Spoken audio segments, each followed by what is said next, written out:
Hopefully we got it right this time. How do I sound out there, ladies and gentlemen? Welcome to the empty room, where silence holds secrets and darkness whispers truths.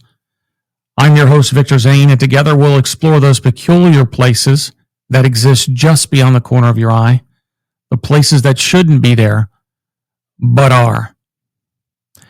Every week we venture into abandoned halls, forgotten rooms, and spaces that exist in an unsettling realm between here and nowhere. We'll investigate the stories of those who've encountered something in nothing, who's heard voices in the silence, and who've seen shadows move in empty corners. Whether you're a skeptic seeking answers or a believer searching for validation, the empty room invites you to step through the doorway with us. But remember, sometimes the most terrifying thing isn't what you find in an empty room. It's what finds you.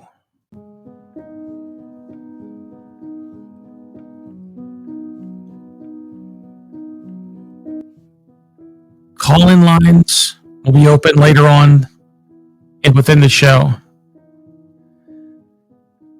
Today, we're talking about alien abductions.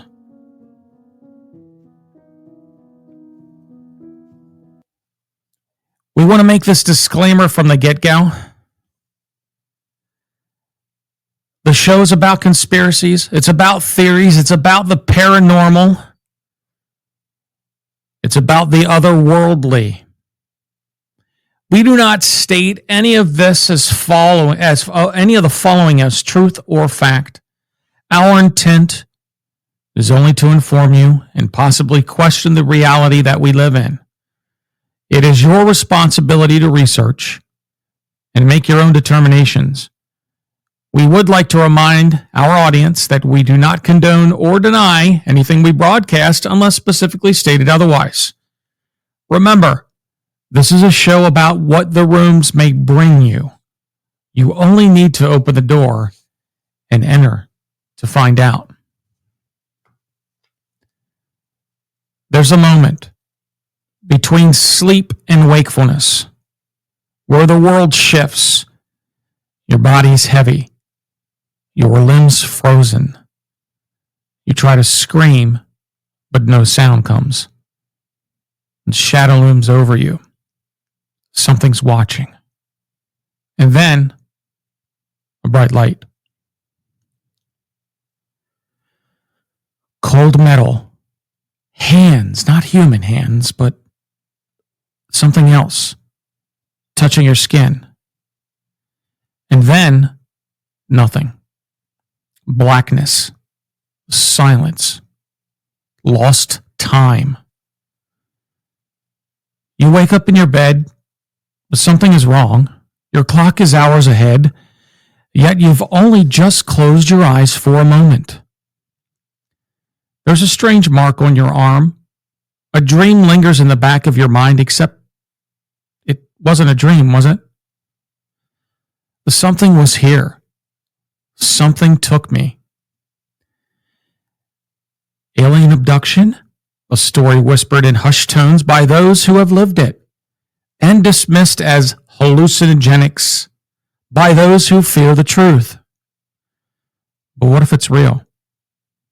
What if thousands of people around the world are being taken in the dead of night, examined, and changed? What do they want? Why do they return to some of us and not others? Today we peel back the curtain on the terrifying world of alien abductions. The victims, the experiments, the cover-ups, and the lingering questions that haunt all of us. What if it happens to you? Tonight we explore a terrifying phenomena that has not only haunted countless people worldwide, but it has haunted even some of the naysayers, some of the skeptics, and even some of the scientific community as they try to figure out this alien abduction phenomena. Is it true? Are these people telling the truth? Is this exactly what happened to them? Or is it some mad fabrication Is it just dreams? Are you just having sleep paralysis or maybe bad nightmares? Or is this just one big conspiracy theory? Well, that's up to you to decide, ladies and gentlemen. I'm only going to present the facts today. I'm only going to present to you the phenomena that they call alien abductions. And it's up to you to make your mind up. So tell me in the chat. I'm going to start off. Tell me in the chat. First off, am I sounding a lot better? And second, have you yourself experienced or known somebody who's experienced either a sighting or has been part of an alien abduction? Thank you, Deb, for liking the show. Please, everybody, like the show. Share it out. Now, listen, I do want to tell you something right now, okay? You can share the show that's live, right? But eventually the show will render. And that's the show, when I share the next show out, that's the show that you will share to everybody on Facebook. This one you just share in your messenger because this is a live show. It's a different link. So remember that Podbean is different. Okay? How am I sounding out there, ladies and gentlemen? You know, a lot of the abductees describe the same experiences. Bright lights, paralysis, lost time, and strange beings. Are these encounters real, or are they the result of something else? We'll open the phone lines in the middle of the show to hear anything that any of you would like to share with us on this topic, whether or not you've seen it, whether or not you've experienced it, or somebody that you know close to you that you've experienced it with. Okay? So, classic alien abductions, okay, the abduction scenes. Before we go into the actual abductee stories, I have 3 pertinent stories that I'm going to talk about today that I wanted to cover. We must first understand what happens during these quote-unquote occurrences. And by all means, in the chat, tell us what you think. I will also let the audience know that I often interact with my listening and my viewing audience during these live shows. And when they have something to say and it catches my eye, I will come over the air and broadcast it. So the classic scenario, bright lights flooding the bedroom or a vehicle. You've heard about the people just sitting in their room, sleeping in the middle of the night. They wake up or they think they're awake. They're kind of like lucid dreaming. For those of you who don't know what lucid dreaming, it's kind of like between the reality of dreaming and sleeping and being awake, rather. You're kind of in the middle of that. And it's like lucid dreaming, but you can't move. People have experienced floating up into the sky. Some of them have seen these little alien, they call them grays, the race of aliens, they call them grays, come to their room. Others have been out hunting or been out walking, or it has happened. These they can, and the thing about this is it can happen anywhere.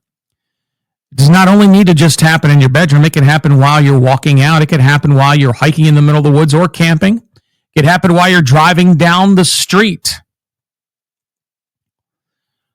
All of that. So the gray alien stereotype, where did it come from? We all know these small gray-skinned beings with large black eyes. They're supposed to have telepathic communication rather than speaking actually words. They speak words through your mind. That seems to be the consensus across the board on all of these alien abductions. They seem emotionless, but they seem purposeful. Now, some have said they've had great experiences, and most others, the majority of them, said in some way, shape, or form they've either been medically experimented on, which we're going to talk about in just a minute. They've been abducted against their will, and bad things have happened to them once they were up in this spaceship or this craft that they got teleported up into or that they got levitated up into. So there's a couple of different types of scenarios. It's there's kind of like there's no gray area. I've noticed that when doing my research in this, I've noticed that there's no gray area in this. There hasn't been a person that says, hey, I just didn't have an experience at all. I just remember being up there and that's it. And nothing happened. Either something good happened or the majority of the people say something really bad happened. Now, some on the good side said they've had some existential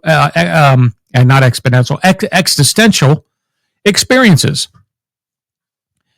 And it was life-changing for them. Well, let's not mistake that it is life-changing for everybody. Thank you, Deb, for the coffee. I really appreciate it. Now, Rox and Gerard says, I think it's only logical to believe that if complex aliens exist here, it has to exist in other parts of the vast universe. That's true. The universe is vast. The universe is billions and trillions of years old. So let's not make that mistake. And we have just only touched the surface of what could be out there. But again, there's this theory. Why Earth? Out of the probably trillions and qualti-trillions of possible star systems out there that can inhabit, and I want your opinions in the chat, why Earth?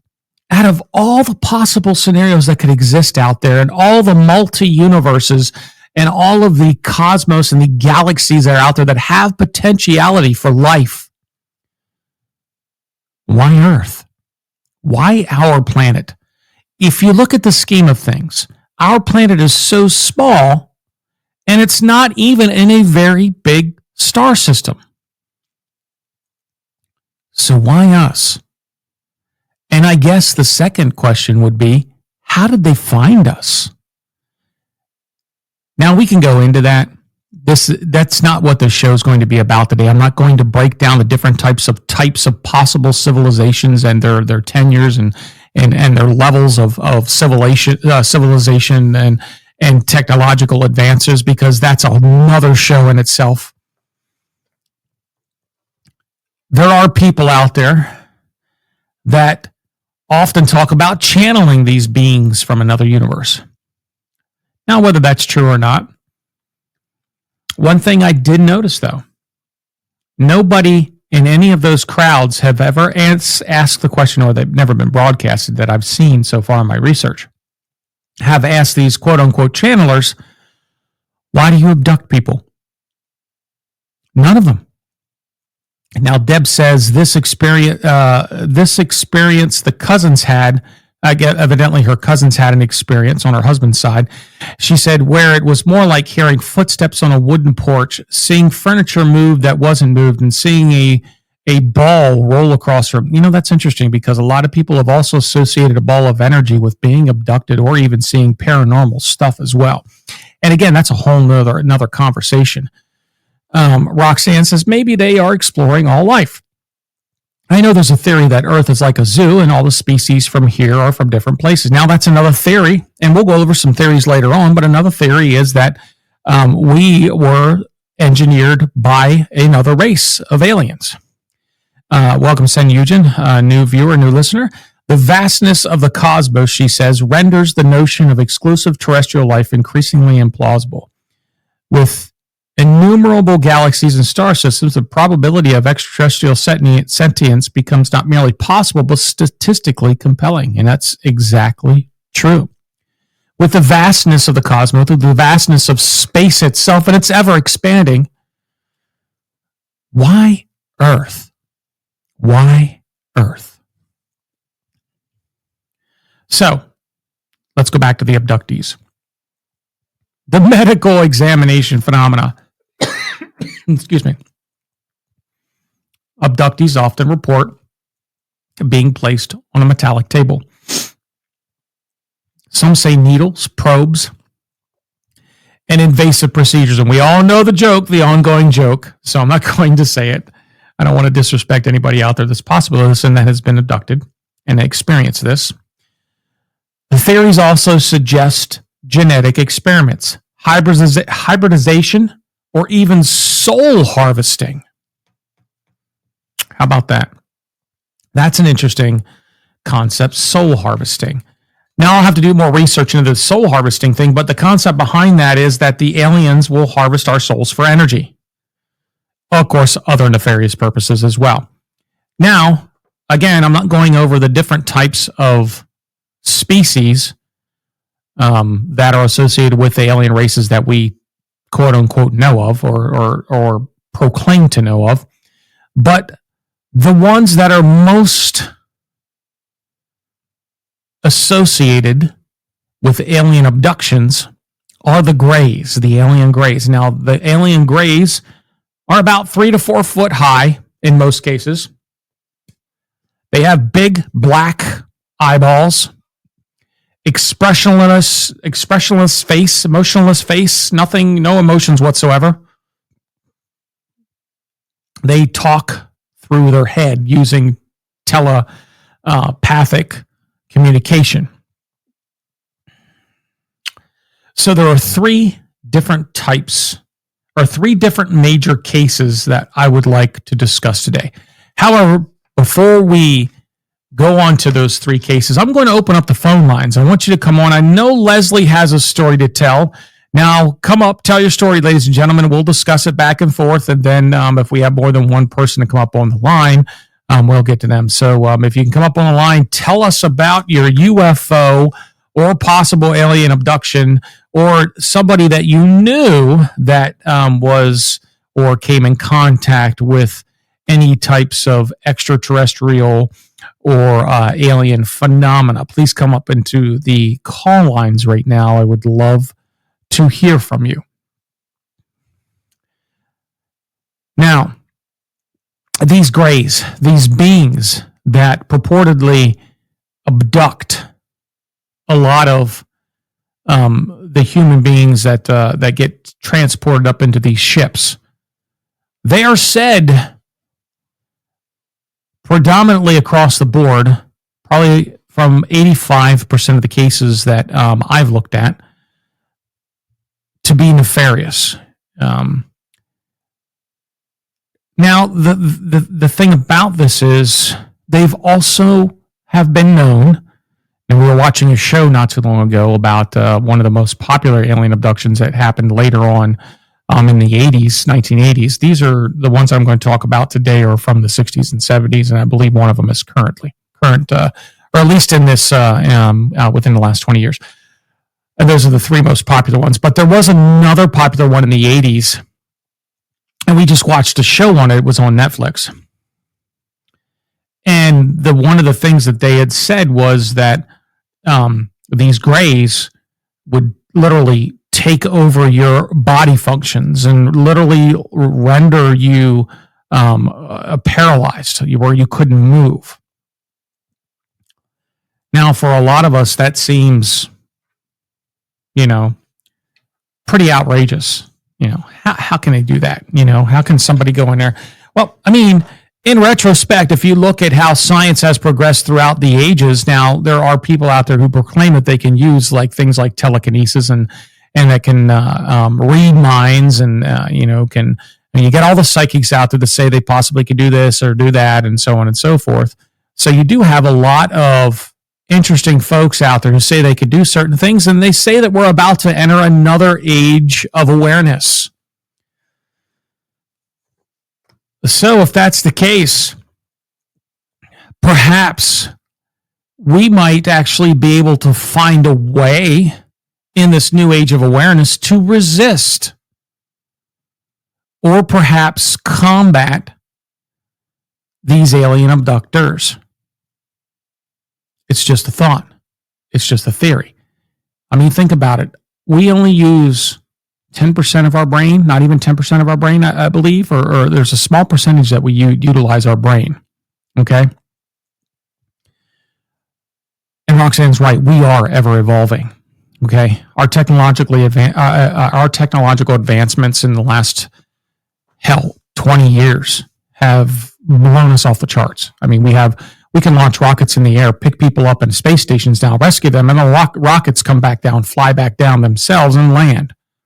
Yeah, it's pretty impressive. Now, we have a long way to go in regards to exploring space and populating other planets and possibly setting foot on other planets, but very well may see that in our lifetimes. We are on the cusp of doing that right now. But back to the alien abductions. They say these grays are very nefarious. So nefarious that the people that were abducted, a lot of the people that were abducted, have been implanted with unknown substances. Now, whether it's a tracking mechanism that they were implanted with, whether it was just nobody knows what they were or what they are, but a huge purported population of the abductees have gotten implanted with something, some way, shape, or form.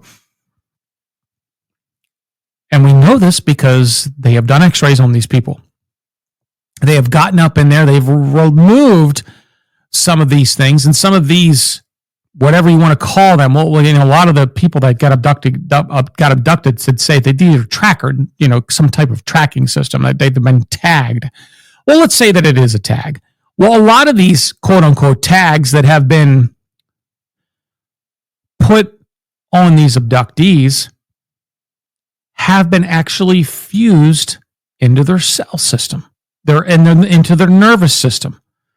And it's really weird. I just read an article not too long ago, and this happened about 15 years ago. This woman had weird dreams when she was young, and she finally proposed that she probably was an abductee. So she went into the doctors and got she had something in her arm, like a piece of metal or something that kept rubbing her arm wrong, and she didn't like it. So the doctor went in, they had x-ray. Of course, there was something in there. It was really small, probably the size of a Tic Tac. They went in, got it out. Understand now that this piece of equipment or whatever it was, or this little piece of metal, type of metal that later on when they did tests, couldn't understand what it was because it didn't show up on any of our charts, our periodic tables. So that was baffling in itself. But this piece of, this metallic object that was fused, into her, nervous system or into her blood system,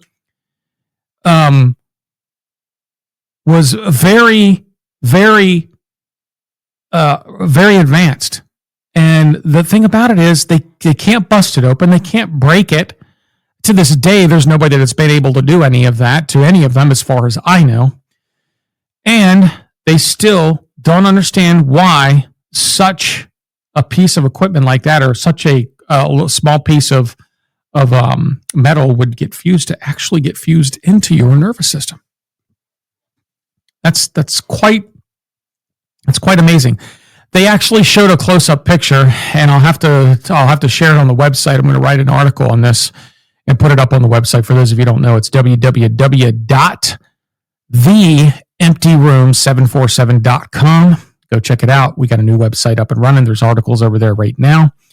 But I'm going to write an article about that, and I'll post that picture in there. They actually blew the X-ray up, and you could see where the little traffic of nerve endings was implanted from the device into the abductee, and it was really weird. And you're right, Deb. It's just nuts. It's crazy to think that these people actually, a lot of them don't remember, and a lot of them do.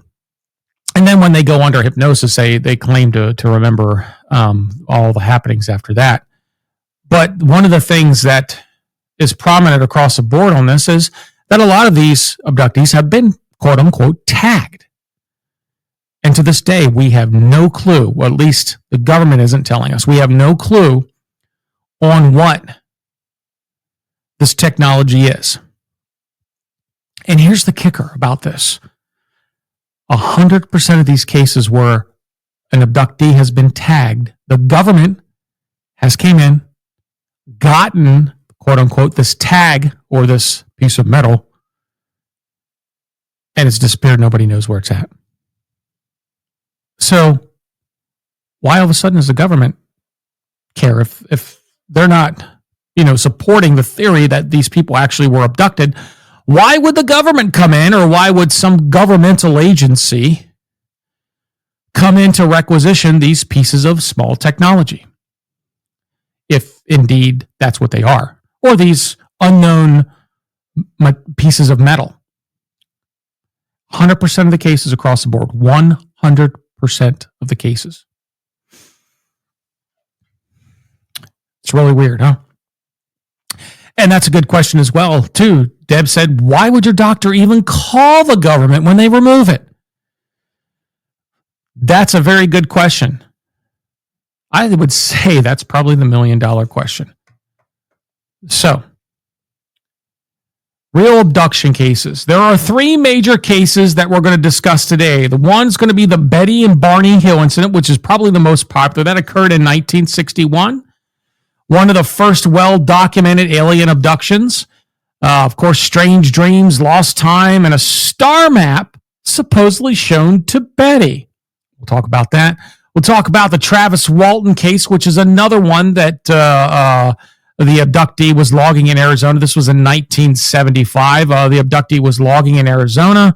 Witnesses saw him disappear into a beam of light. He reappeared 5 days later, confused and terrified. I believe they even made a movie about this. And the third one, the Allagash abduction, this occurred in 1976. 4 men on a camping trip claimed to have been taken at the same time. All had identical memories under hypnosis during the time. So those are the 3 we're going to talk about. I'm going to say the call lines are open. Feel free to pop in if you want to. Just click on that little call button up there. I'll invite you to the call line. And we'll talk UFOs and aliens and alien abductions and all the things that go bump in the night. Okay? So, the Betty and Barney Hill incident in 1961. The very first publicized alien abduction. So the background was around September 19th, 1961. It was on a rural highway in the White Mountains of New Hampshire. The people involved were Betty and Barney Hill. It was a married couple. Betty was a social worker and Barney was a postal worker and a military veteran, both very well respected in the community. So the abduction story goes like this. The Hills were returning home from a vacation from Niagara Falls and Montreal, and they stayed at around 10:30 p.m. While driving on one of the secluded roads back. Betty noticed a bright light moving in the sky. At first they thought it was probably a shooting star or a meteor or something like that, but it quickly changed directions and started heading towards them, and then later on, following them. As the light got closer, Barney pulled over and used binoculars to get a better look. What he saw kind of terrified him. He saw a large spinning disc-shaped craft hovering about 100 feet above the road. Inside, he claimed he saw humanoid figures staring back at him from like little small windows. Suddenly, the craft descended towards them and a loud beeping noise filled the air. And that's when everything went black. So, when the Hills regained consciousness or, regained awareness, they were 35 miles down the road from their car with approximately 2 hours missing of time. 2 hours of time had gone by. They had no memory of what just happened, not all. So, there was some physical evidence on this. Here's an aftermath and kind of during the hypnosis sessions of what kind of transpired when they put Betty and Barney Hill under hypnosis. Now, first off, let's talk about the physical evidence. Their watches stopped working at a certain point of time. All right. Betty's dress was torn and had a strange pink powder on it. To this day, no scientist has been able to identify what that powder is. However, that powder was deemed very radioactive. Radioactive. Barney's shoes were scuffed.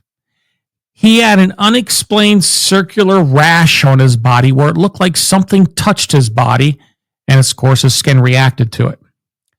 Now, nightmares began, and of course later on they did a hypnosis section. So Betty began having reoccurring nightmares. of being taken aboard a spacecraft where aliens examined her. So she was also known that both of these people were known in the community as kind of a quiet couple. They kind of kept to themselves, but they were active in the community as far as they went to their church. Everybody knew everybody in their community. It was one of those old 1960s type communities where everybody knew everybody, and everybody kind of was. It was a tight knit community, and they weren't known to do anything outrageous. They weren't known to believe in anything outrageous, and never did anything outrageous. And of course, this happened to them. So Betty began having reoccurring nightmares of being taken. So they did hypnosis on both Benny and Barney. They separated them into separate rooms. They told both, almost described it exactly to the T of being how they were separated and how they both were examined by small gray beings with large black eyes. Betty described being shown a star map, which later she sketched. Some ufologists believe the map closely resembled Zeta Reticuli, a binary star system 39 light years away. Now, of course, both Betty and Barney aren't with us anymore, but there are some theories behind it. Some believe that this was a real alien encounter. Many believe their story to be one of the most credible abduction cases ever recorded in the history of alien abductions. Many believe it was just a false memory or mass hysteria. Skeptics suggest their memories were influenced either by pop culture or dreams, because this was the hippie, even though they weren't involved in any of that. The hippie rock and roll and all of the hippie movements started around the early 1960s, and the psychedelics and everything started being a very widely used substance. And even though they were a young couple, it was purported and reported rather that they did not partake in such things, but that was one of the theories, that perhaps they were indulging that evening and these things happened, which if any of you indulged any of that, that could be a possibility. The third theory is it might have been a government experiment. Some theorists believe the couple was actually subjected to a military mind control experiment. Of course, this was the beginning of the Cold War era. They were doing a lot of mind control experiments on both sides of the spectrum, as far as both sides of Soviet Union and the United States, as well as many other countries. MK Ultra was actually the beginning of that around that time frame. So that very well could have happened as well. So those are the three theories that are surrounding Betty and Barney Hill. Now, the cultural impact of this was the first widely known alien abduction case in the U.S. It kind of set the standard for future reporting, including the medical exams, missing time, and this was one of the ones that were adapted into a book and a TV movie called The UFO Incident, which aired in 1975. So you might want to check that out. It's called The UFO Incident. It was a TV movie, and of course, there was many adaptations of books and literature that was written about this particular case. But this was one of the most documented cases in the history of alien abductions. Okay. So let's talk about the Travis Walton case in 1975. All right. The most credible multi-witness abduction in the history of alien abductions. So the background is a date. It was November 5th, 1975. It was the Apache National Forest in Arizona. The people that were involved were Travis and his 6 coworkers. So the story was Travis was working as a logger with a crew in Arizona. As they were driving home from work that evening, they saw a large glowing object hovering above the trees. Travis, people described him as being very curious and impulsive, so he jumped out of the truck. He wanted to get a closer look. They all said that a blue beam of light, and again, his cohorts were sitting in the truck. They didn't get out of the truck. Travis was the only one. A beam of blue light shot out from the craft and struck Travis right in the chest. They all said he was lifted up into the air and then disappeared. His coworkers, of course, they were terrified, scared shitless. They decided, well, we're going to leave old Travis, we're going to speed away in panic. So they took off. When they returned minutes later, Travis was gone. So 5 days went by. 5 full days went by. There was a search party for Travis. There was first off, they were too scared to report it, but then a couple of days later they reported there was a mass search project going on to try to find Travis in the woods. Nobody could find him for 5 days. During this time, law enforcement and search parties scoured the area, but again, they found nothing. Many believed his coworkers murdered him, and they made the UFO story up as a cover-up. They actually were about to indict all 5 of the coworkers for murder. Imagine that. Imagine being out in a truck with your friend and you see your friend get out of a truck. You see this big bright flashlight coming at you. Your friend gets beamed with a shot of blue light, gets zapped up into the truck or zapped up into the spacecraft. You guys speed off. You come back a day or two later. You tell everybody what happened, and you immediately are almost on trial and getting indicted for murder. Wow, what a definite a flip on that. So suddenly, 5 days later, Travis appeared at a gas station on November 10th. He was naked, disoriented, dehydrated, and confused. So, during his hypnosis, and he went to therapy. He had to go see a psychiatrist. He couldn't recall anything that happened with those 5 days. But under hypnosis, he recalled waking up on a metallic table inside a circular room. Again, he was surrounded by short, gray-skinned beings with large, dark eyes. The beings, of course, communicated through his mind telepathically and performed medical tests on him. Some of these tests were probes into different orifices of his body. At one point, he saw a taller, human-like being with golden hair. And this is a rare detail in abduction reports. As a matter of fact, there have only been 3 total reports of other human-like beings with this type of hair reported in any of these abduction cases. But this was the first time that it was reported that there was another human-like being, or a being other than the Greys that were on this ship. After some time, he blacked out and woke up on the roadside, again, where he stumbled to the gas station. Now, so the skeptics were like, we're going to polygraph this guy. We're going to put him up. We're going to test him to see if they're telling the truth. They polygraphed the 5 other guys. Critics thought it was a hoax. It was a hallucination. Travis and his coworkers took multiple polygraph tests, and all of them but one passed. And then one that didn't pass, they blamed on being exhausted. Because during that day, they took them through a rather rigorous questioning session prior to giving them a polygraph test. Critics suggest it was a hoax. Some even say it was hallucination. Some even say they were partying and got too drunk and Travis wandered off into the woods.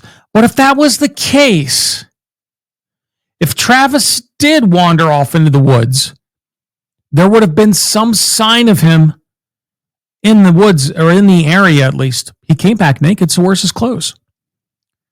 Nobody to this day could find any of his clothes throughout the mountain range at all. Not to mention that when they had the dogs out there, they had the search parties out there, from the position that they said that he got abducted, there was no trail or anything that led them to believe that Travis had traveled from that particular spot and walked anywhere else. Hence the murder theory came up. That's why the murder theory came up. They thought that maybe perhaps he was murdered and his body was thrown somewhere else. However, the search party couldn't find anything. Pretty compelling story. This, Travis is still alive today, and he maintains his story to this day. He maintains, his credibility has been questioned on numerous occasions. The movie that they made was one of my favorite movies. It was called Fire in the Sky. I remember it was 1990, I want to say 93, 94, 95, somewhere around there. It was called Fire in the Sky, and it was based on his experiences. Walton still speaks at UFO conferences and still stands by his experience today. But this case remains one of the most well-documented UFO accounts. And this one, what lends credibility to this one in particular is there was 5 other witnesses. So that's an interesting case. Okay. Last but not least, this is a group abduction case, the first group abduction case. It was called the Allagash Abductions in 1976. So this, of course, was in Maine, the Allagash Wilderness in Maine. There were 4 friends, Jack Weiner, Jim Weiner, Charles Foltz, and Chuck Rack. Okay? So the story was the 4 men were out canoeing. They had a fishing trip to a remote wilderness location. It was a weekend away. They were going to have fun. They were going to fish, They were going to fish. They were going to canoe, do all this outdoor things, hike, and just have a good time. Okay? But on the second night, they saw a bright light hovering over the lake while they were outside by a fire pit. Of course, all of them wanted a better look, so they got a flashlight, walked outside. They started signaling it with a flashlight. The light immediately responded by moving towards them. That's when things got a little crazy. All the men all of a sudden they all described at the same time with, you have that feeling with your hairs growing up the back of your neck. All of them at the same time, their hair went up the back of their neck, and then everything went dark. The next thing they knew, they were back at their campsite, but their campfire was completely burnt out. Even though they had just lit it moments before, and it had several hours of wood in it to burn. And they can't recall 7 hours of missing time. And another key component of this, their watches stopped working. So years later, the 4 men began experiencing horrific nightmares of being taken aboard a craft. And again, they went under hypnosis, and they all recalled being paralyzed, floated. Their beam of light hit them. They were paralyzed, and they floated up under the ship, seeing the gray beings with their big heads and black eyes, and all 4 of them being subjected to painful medical examinations. And a lot of the same medical examinations, the guys explained it like they were being treated like lab rats. All right. The descriptions of the abduction matched perfectly despite each being hypnotized separately. Now, some skeptics claim that they had shared these hallucinations again due to drug use, which they deny. Others argue they unconsciously absorbed alien abduction movies and media and books and stuff from the media, and that's what happened to them. Thank you, Sen. I appreciate that. Thank you. I appreciate that. Thank you for the most beautiful woman in the world. Others argue that they, again, were just whacked out on drugs. Another compelling case. So the cultural impact on this is the cases remain this is the most well-documented group alien abduction ever recorded in the history of abductions. All right. The consistency of their stories over decades makes it a very compelling mystery. So we have 3 great cases. We gave you a singular, we gave you a couple, and we gave you a group.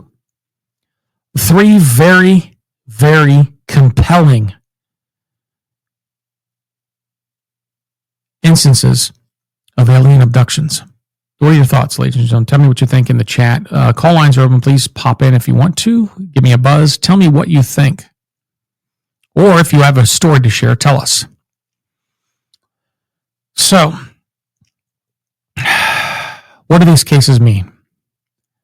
Well, let's look at some of the similarities between all of these, just these 3 reports alone. They all claim that they had hours of lost time. And their watches stopped. On all cases, almost every case where a person was abducted and they were wearing a watch, their watch was stopped.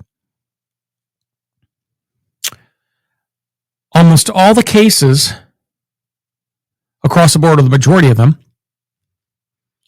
have lost time.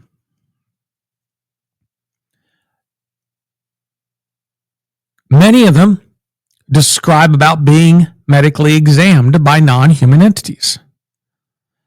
So Deb asked in the chat, she said, did Travis have anything implanted on his body? Not that he knows of. I didn't do that much more research into this, into that particular one. But that's Fire in the Sky. That's a movie that was made in 1993. Debbie, I'd suggest you go watch it. It's based on that true story, and it actually has Travis doing a couple of interviews in it. It was probably one of my favorite alien abduction stories or movies put together. It was very well done. Sen says that's immensely spoopy. But again, lost time medical examinations and examined by non-human entities that telepathically spoke to them. And only a few cases where the other humanoid or human-like creatures with the golden hair appeared. Now, are they real? Or is it mass hysteria? What is your thoughts? What do you think? Is it real? Do you believe in these cases? Even with all the evidence presented, even with all the evidence presented for and against it, do you still believe that these cases are real, or is this some type of mass hysteria? Because 20 years before we had the Roswell incident, and that kind of catapulted this off into this genre of aliens and UFOs and such. You got to admit the consistency across these cases is just, it's compelling, you know? A lot of the evidence kind of matches up, and these people don't know each other. You know, they never known each other, and a lot of it, matches up, almost perfectly. And, however, the skeptics do argue that these stories are influenced either by movies, sleep paralysis, or even false memories, or even drugs, or some type of drugs or alcohol abuse. Even though in these 3 particular cases, none of those people were ever reported taking any substances or abusing any substances. So think about that. So there's some thoughts in chat here.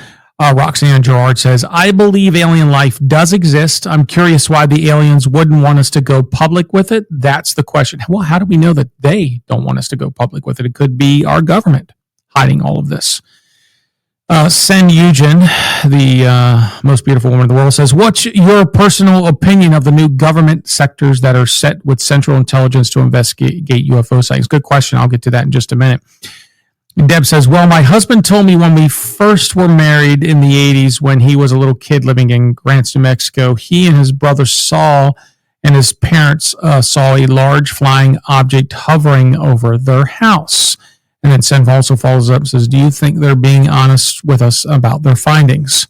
Who are you talking about? Are you talking about the people that were abducted, or the people that were doing the research, or questioning the abductees? So I want to go back to something that Miss Eugen said about what's my personal opinion on the new government sectors that are set with the Central Intelligence Agency to investigate UFO sightings. Well, I don't think that's anything new. I think the CIA, the FBI, and I think even the governmental agencies, especially the military, have been have been investigating the UFO phenomena, and they've expanded it to UFOs, USOs, which is unidentified submersible objects, alien abductions, and so on and so forth. As a matter of fact, Project Blue Book was out, and then they did a couple of other Roswell things. After Roswell, they had Project Blue Book that was pretty inconclusive, and supposedly this administration is going to be putting out some information about aliens. So we'll see if that happens. We know the JFK documents just came out, so thank you, Deb, for the cup of coffee yet again. So yes, now I got an experience. If anybody got an experience, please come on, tell us, call in, or tell us in chat what happened with your experience. So I want to also ask if Sen says, do you think they're being honest with us about their findings? I again, from the little research that I did on these three topics, if you're referring to the people that got abducted, I think there's a lot of validity to it. But I also think there's a lot of other things that aren't valid or that are very questionable. But again, you can't help, especially in that Travis case where his buddies were almost accused of murder. All right. They were actually going to put them in jail for murder. They were indicting them for murder. Okay. So that's probably one of the most compelling cases that I think out of the three. That's probably one of the most compelling cases because there's actual witnesses. There's 5 days later, the guy showed up. They don't know where he came from or how he came from. He doesn't know where he came from. He was buck naked, didn't have any clothes on. It was in the middle of winter in Maine, and he couldn't recollect where he has been for 5 days. And so, that's pretty compelling. When all five of those guys stuck to their stories and didn't waver from their stories. Of course, police interrogations are. They separate them from the rooms and they try to trick them, they try to do them, but they stuck to their stories and they swore up and down that they didn't murder him, which later on of course you found out they didn't. So when I think about these cases, I look at them objectively, all right? I'm going to look at what the facts are. I'm going to look at what the speculations are, and I'm going to look at this and say, okay, what can we tell irrefutably as a fact? What can we tell irrefutably as a truth? We'll look at the Travis case. Okay? Irrefutably, the truth is that there were 6 people involved in that, 5 witnesses and 1 abductee. 5 witnesses who stuck to the story even after intense police interrogation. I believe the FBI even came down and was a part of that case. Even after all 5 of them were going to come up on murder charges. It's very compelling. When the police were going to accuse you or indict you for murder because they didn't believe your UFO story and you still stick to your story,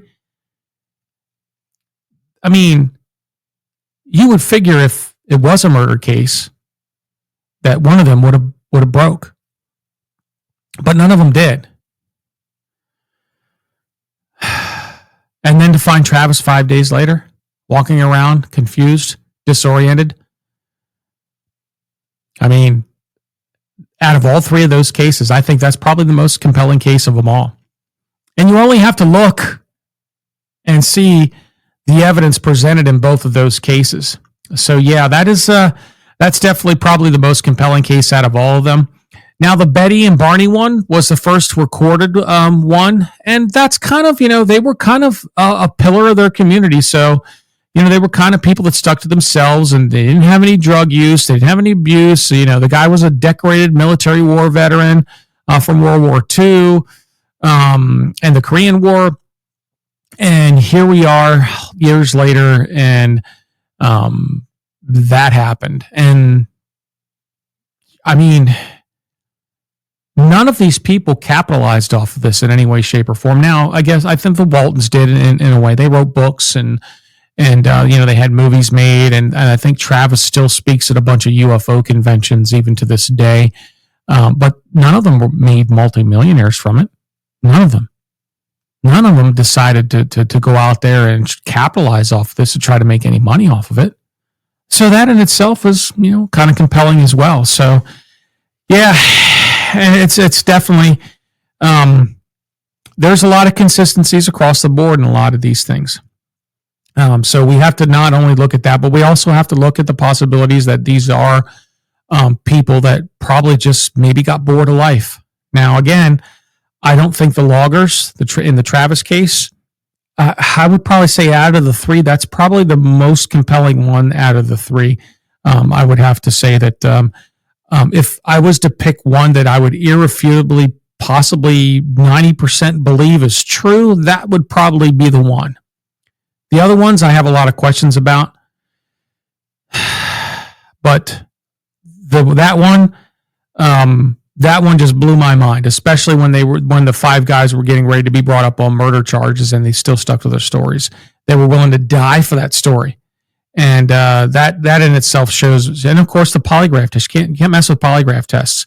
They passed all of the polygraph tests, and they were, most of the guys, if you're trying to hide something, you're not going to want to do a polygraph test, or you're going to try to beat a polygraph test. But these guys didn't. They didn't do any of that. They went in there, more than happy to do this, to tell their story and to help people believe that what happened to them was the truth. So that kind of says a lot to me. All right. So that's probably the most compelling of the three cases. So I guess, why do these cases keep happening? If they exist, what are they trying to accomplish with these abductions? Really, what are they doing? Some people think that they're trying to create a hybrid race. Okay, if that's the case, all right. If they created us in the past, then that raises the question, well, then they still should have our DNA on tap if that's the case from back when they quote unquote created us. That's one of the hypotheses out there. So why do they need to constantly be abducting hundreds and thousands of people to do hybrids? To do a hybrid race, and why?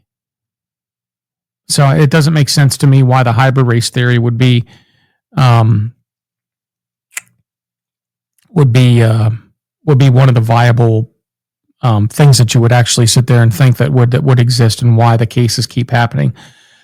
Am I a big believer in this? I don't know. I'm on the fence.